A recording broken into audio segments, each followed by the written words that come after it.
Hello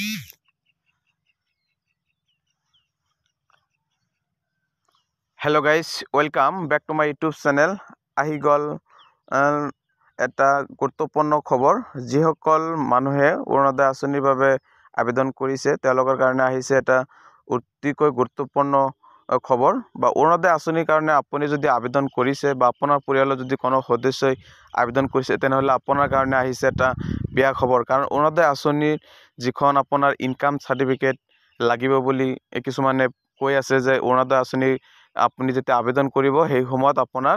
Orunodoi apply যেতিয়া form fill up কৰিব form fill up যেতিয়া ফৰ্ম আহিব অফিচিয়েল যেতিয়া ফৰ্মটো আপোনাক দিব তেতিয়া আপোনাৰ ফৰ্ম ফিলআপ কৰাৰ সময়ত আপোনাৰ ইনকাম সাৰ্টিফিকেটটো বাধ্যতামূলক হ'ব কিছুমানে কৈ আছে আৰু ইনকাম সাৰ্টিফিকেটটো অৰিজিনালি হেতু আপোনাৰ লাগিব নে নাই সম্পূৰ্ণ আজি এই ভিডিঅ'ত চাব পাৰিব আৰু আপোনাৰ যেহেতু অৰুণোদয় আঁচনিৰ কাৰণে আপুনি যেতিয়া আবেদন কৰিব তেতিয়া আপুনি এটা ৰেশন কাৰ্ডত আপোনাৰ এজন বেনিফিচিয়াৰী আপোনাৰ অৰুণোদয় আঁচনিৰ ফৰ্মখন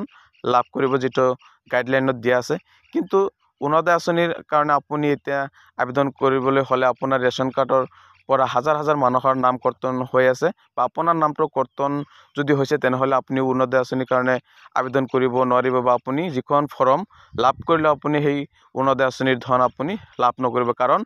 এই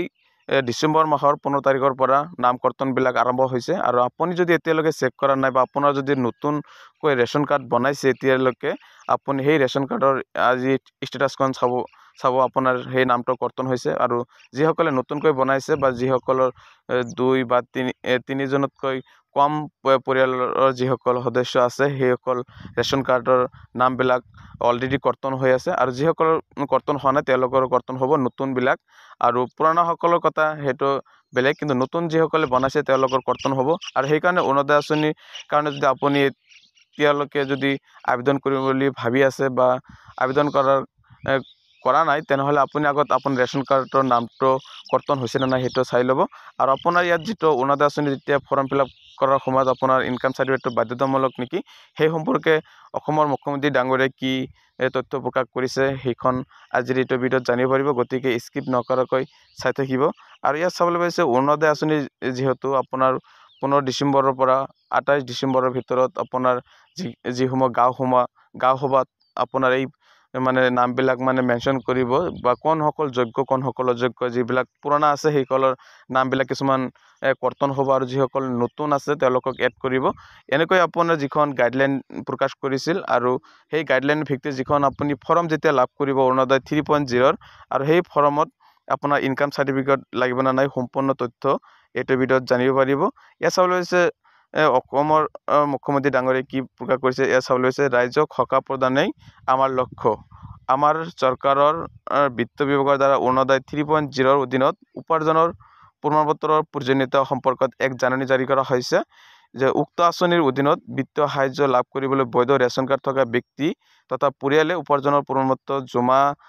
দিয়াৰ প্ৰয়োজন নাই গতিকে উপাৰ্জনৰ প্ৰমাণপত্ৰৰ ক্ষেত্ৰত যিকোনো বিভ্ৰান্তি তথা কোনো ব্যক্তি বা গোটৰ অভিপ্ৰায়ৰ ভুক্তভোগী নহবৰ বাবে সতৰ্ক হ'বলৈ ইয়াৰ দ্বাৰা আহ্বান জনোৱা হ'ল বা আপোনাৰ যদি বৈধ ৰেশন কাৰ্ড আছে তেনেহলে আপোনাৰ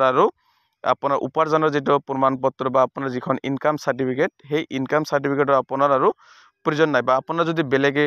আপোনাৰ কিবা কয় যে ইনকাম সাৰ্টিফিকেট লাগিব বা কোনো যদি তথ্য আপোনাক দিয়ে তেনেহলে হেতুলৈ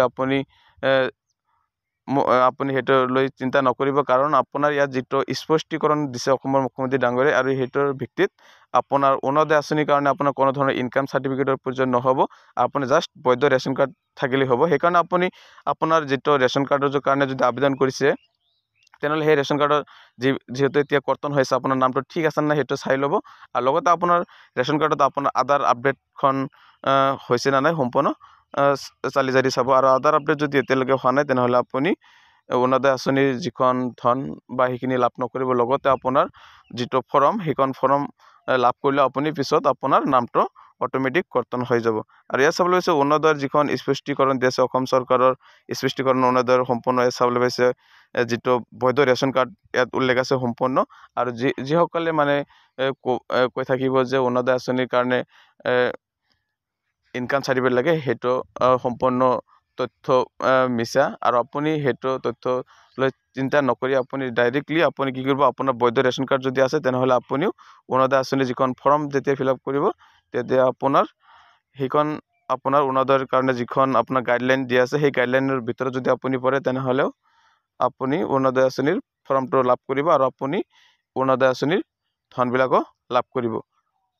এইখিনি আছিল যিসকল অৰুণোদয় আঁচনিৰ হিতাধিকাৰী আছে বা যিসকলে আবেদন কৰিছে বা এতিয়ালৈকে কৰা নাই তেওঁলোকে যদি ৰেচন কাৰ্ড নতুন হয় তেনেহ'লে এবাৰ ভালকৈ চালি জাৰি চাব আৰু কাৰণ যেহেতু ৰেচন কাৰ্ডৰ নামবিলাক কৰ্তন হৈ আছে আৰু যদি কৰ্তন হয় তেনেহ'লে আপুনি আৰু বা আপোনাৰ পৰিয়ালৰ কোনো সদস্যই আৰু অৰুণোদয় আঁচনি যিখন পাবলগীয়া ধন সেইখিনি ধন নাপাব। লগতে আপোনাৰ যেতিয়া ফাইনেল আপোনাৰ কাৰণে ফৰ্ম আহিব অৰুণোদয় আঁচনি সেই ফৰ্মটো আপুনি নাপাব কাৰণ আপোনাৰ ৰেচন কাৰ্ডত যদি নাম নাথাকে তেনেহ'লে আপুনি অৰুণোদয় আঁচনিৰ কাৰণে যোগ্য নহয় কাৰণ এটা ৰেচন কাৰ্ডত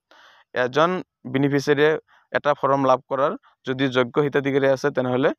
লাভ কৰিব পাৰিব। আৰু এইখিনি আছিল আজিৰ কাৰণে। থেংকছ ফৰ ৱাচিং আৰু যিমান পাৰে সকলোলৈ শ্বেয়াৰ কৰি দিব কাৰণ ইয়াত অৰুণোদয় আঁচনিৰ কাৰণে যিহেতু এটা বিয়া খবৰ বা এটা ইম্পৰ্টেণ্ট খবৰ আছে কাৰণ ইনকাম চাৰ্টিফিকেট নালাগে বা বৈধ ৰেচন কাৰ্ড থাকিলে আপুনি অৰুণোদয় আঁচনিৰ কাৰণে আবেদন কৰিব পাৰিব।